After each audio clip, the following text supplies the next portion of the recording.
kabar semuanya? Assalamualaikum warahmatullahi wabarakatuh. Asyhadu alla ilaha illallah wahdahu la syarikalah wa asyhadu anna Muhammadan abduhu wa rasuluh.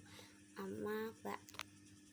Ini saya akan menceritakan tentang kisah Nabi Sulaiman. Nabi Sulaiman itu adalah seorang raja, dan beliau itu ayahnya adalah seorang raja dan kakeknya juga seorang raja. Jadi Nabi Sulaiman ini menjadi raja karena meneruskan tatah kakeknya dan tahta ayahnya. Dan Nabi Sulaiman ini menjadi seorang nabi bukan karena suka-suka kehendak Allah, akan tetapi beliau itu seorang manusia, seorang raja yang arif bijak. Maka Allah memilih beliau jadi seorang nabi karena akalnya, matanya, telinganya itu dipergunakan sehingga beliau itu bisa melihat kebenaran, dan telinganya pun itu dipergunakan dengan baik sehingga dapat mendengarkan yang baik-baik. Kala beliau itu menjadi seorang penguasa yang kaya raya, itu beliau memahami tentang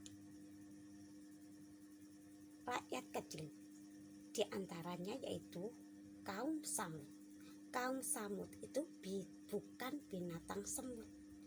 Jadi tatkala Nabi Sulaiman itu bisa berbicara, bisa mengerti bahasa Samud atau kaum Samud atau rakyat kecil, otomatis Nabi Sulaiman ini bisa memahami apa yang dimaui oleh rakyatnya yang kecil ini, rakyat jelata, rakyat kecil. Apa yang dimau oleh rakyatnya itu Nabi Sulaiman paham dan mengerti.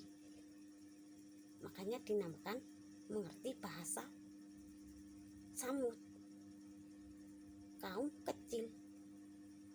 Dan beliau bisa merangkul rakyat kecil. Beliau bisa bekerja sama dengan rakyat kecil dan membuat sejahtera rakyat kecil, tidak semena-mena bertindak, dan bisa mensejahterakan rakyat kecil. Apa yang dimaui oleh rakyat kecil itu Nabi Sulaiman paham dan mengerti. Tatkala Nabi Sulaiman itu dan pasukannya pun melewati kaum Samud ini pun mengerti bahwa pasukan Nabi Sulaiman ini akan lewat di situ, maka mereka segera minggir. Dan Nabi Sulaiman pun juga mengajak pasukannya itu untuk berhati-hati tatkala lewat di kawasan kaum Samud tersebut, supaya mereka tidak semena-mena menginjak-injak rakyat jelata tersebut. Yang dinamakan bisa berbicara dengan kaum Samud itu artinya bukan berbicara dengan semut, tetapi Nabi Sulaiman itu sangat memahami kaum Samud, yaitu manusia pada zaman Nabi Sulaiman. Mereka rakyat kecil dan Nabi Sulaiman itu bisa memperlakukan mereka dengan baik. Demikian yang dapat saya sampaikan, semoga bermanfaat. Wassalamualaikum warahmatullahi wabarakatuh.